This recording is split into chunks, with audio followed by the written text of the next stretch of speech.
All right, we're back for another question and answer session. So I got another question from Patty. What's up, Patty? All right, let's see if we can answer these.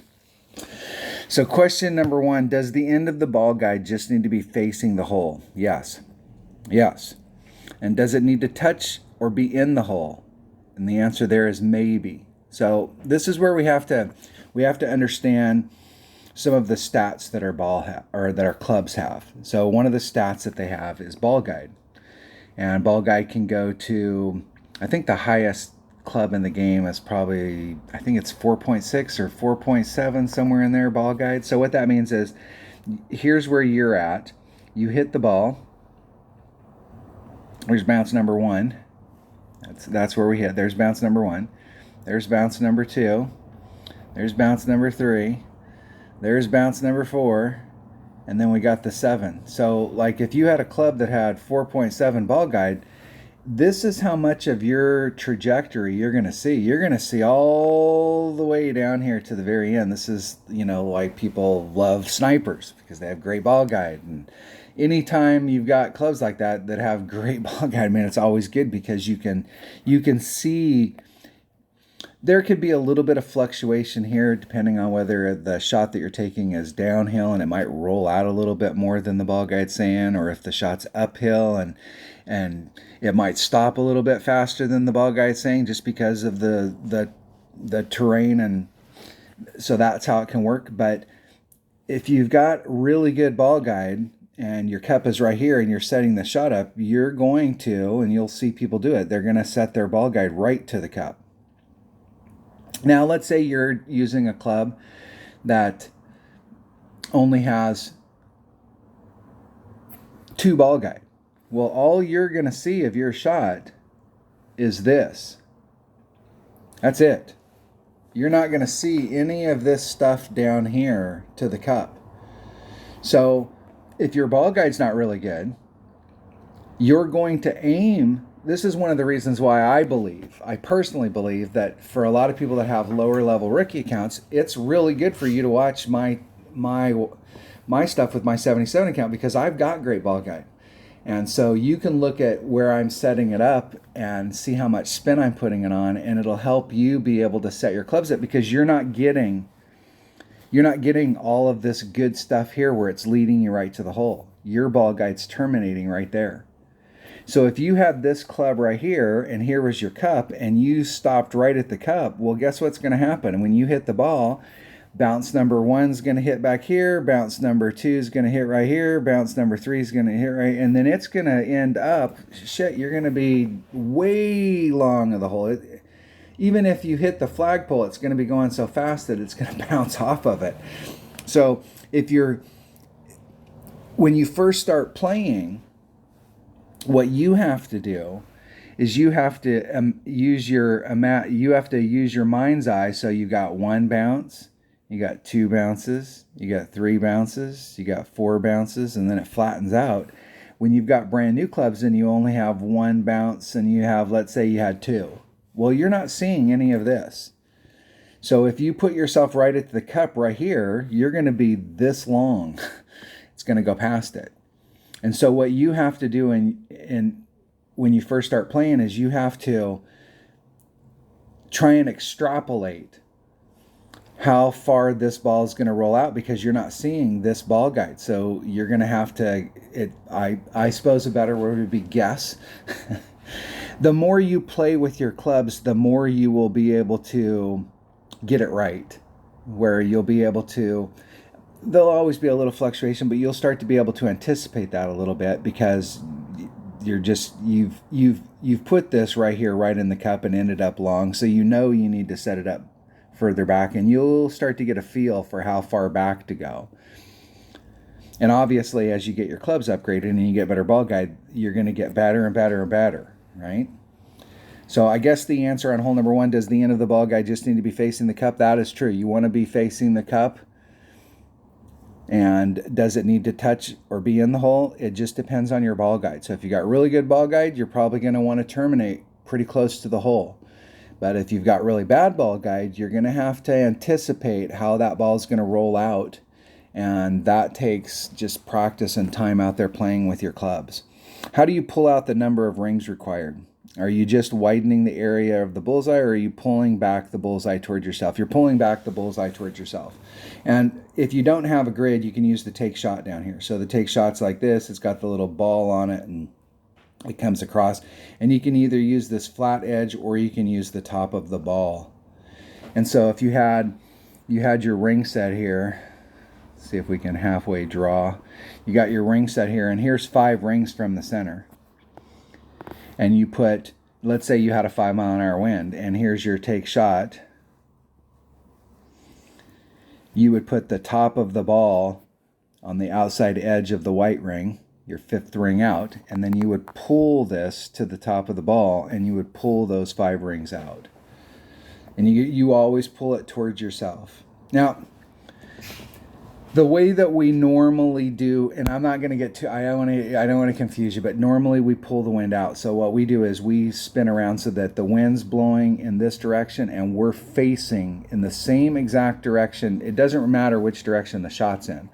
We're facing the wind, and then we're going to pull out those 5 rings, and then we're going to take the shot. We're always pulling it out.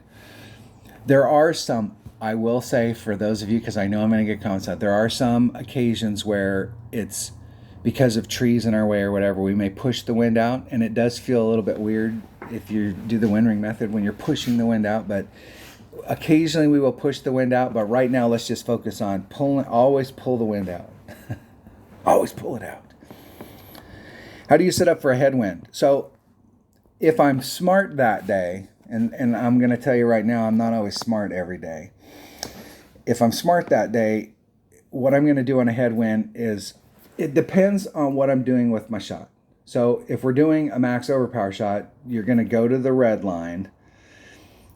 You're still going to want to take the wind out, because let's say the wind was blowing like this, and we're trying to take a shot that's down here. So when we do that, we want to take the side wind out. There's not much we can't do anything about the headwind because we're already at the red line. But we would go ahead and pull the wind out. And so when we set our shot up, like this is the straight line to the cut, but when we take that side wind out, now our shot's set up over here. And then this wind's going to push it back on this line. And so we're still going in the direction, but we're just going to be short now.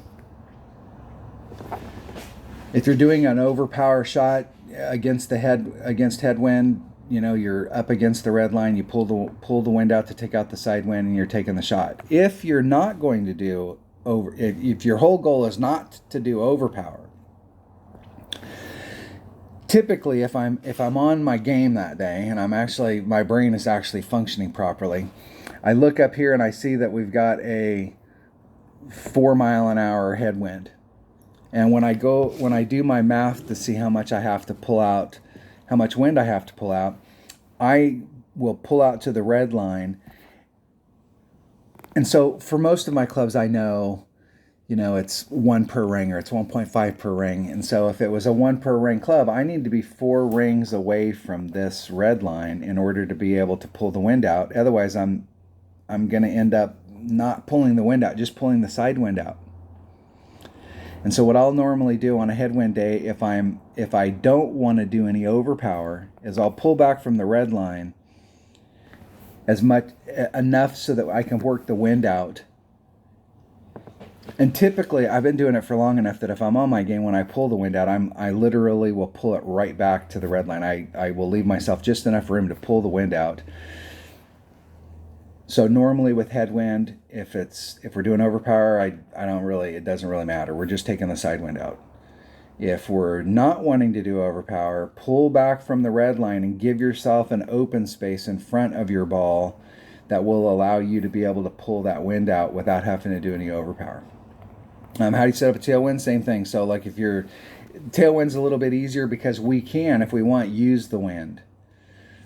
So if we've got a tailwind and we're already at the red line, if I'm not wanting to do any overpower or I'm not wanting to put any of that wind back in, then I will just set up at the red line and then pull the wind out. And to be honest with you, there's a lot of times that I don't even set up at the red line. I'll pull back to give myself some space in my shot setup. and the reason that I do that is because if the next time we play that hole, we come out and we have a headwind, my shot's set up at the red line. Now I don't have any room to work out the wind. So I know that I don't want to do any overpower on this shot. So what I'll do is I do this all the time. If it's let's say this is a power 3 ball, it's a Titan, it's plus 16, the king of balls. The king of balls! It's plus 16. What I'll do, and I know that I'm not going to do any overpower on the shot, I'll pull this back to the plus 8 mark. And that leaves me a gap between where my ball's set up and the red line, so that on a headwind day, I now have a gap to be able to pull the wind out. And if you're going to use the wind, it's still a good idea. There are some times that I will eyeball some of the drive shots, typically with winds that are almost absolutely due tailwind. But ideally what you want to do is you want to work the wind out. Get your angles right for a side wind. When I putt sometimes, the ball guide is spot on, and when I let go, I miss the hole. Okay, so I don't know what the answer is to that. I guess I would have to ask some questions. When you let go, did you let go and you hit perfect? Or when you let go, you just let go and then it missed the hole? So if you're letting go and you're hitting perfect, I don't know the answer to any of those other, well, I might know the answer to those other questions, but I don't. Let's take if you hit it perfect. So you have a putt down here and you're aligned at it and you hit it perfect, it will typically go in. Now, I guess another question I could ask is that how long of putts are you taking? Because I have a firm motto. You can either get good at taking long putts or you can get good at hitting closer. And I'm a fan of hitting closer. I'm not really good at putting. I don't like to take long putts. And I think, if you're taking long putts all the time, you're going to start missing some of those putts. When you're taking a long putt, what can happen, even if it's not an overpowered putt, is that you can get caught in the terrain. So if the green that you're playing on is slanted like this, and here's the cup, and you're hitting it from this angle trying to come to it, well, if it's on this type of a hill and you're over here and you're trying to make this putt to it, the ball's going to, on a hill like this, gravity, there's this thing called gravity. Golf Clash forgets about gravity with the spinning the cup 50 times and that kind of crap, but there is a thing called gravity. It is such a thing. And as you're hitting the ball towards the cup, it's going to want to roll off. It's going to want to break away from the hole. So, that can happen. But in my experience, typically, if you're aimed right at the center and you hit perfect, they typically go in. Now, there could be speed issues too, where here's your cup and you've ran your ball guide, you're back here and you're hitting to the thing and you ran your ball guide through too far so that it's going too fast when it gets there and it pops over the hole. But those are pretty rare circumstances. So I guess the question I was asked is, when I putt sometimes the ball guide is spot on, but when I let go I miss the hole. Are you hitting it perfect? That would be, I guess that would be the question. This is a little bit harder one because if you're hitting it perfect, it should typically go in the hole.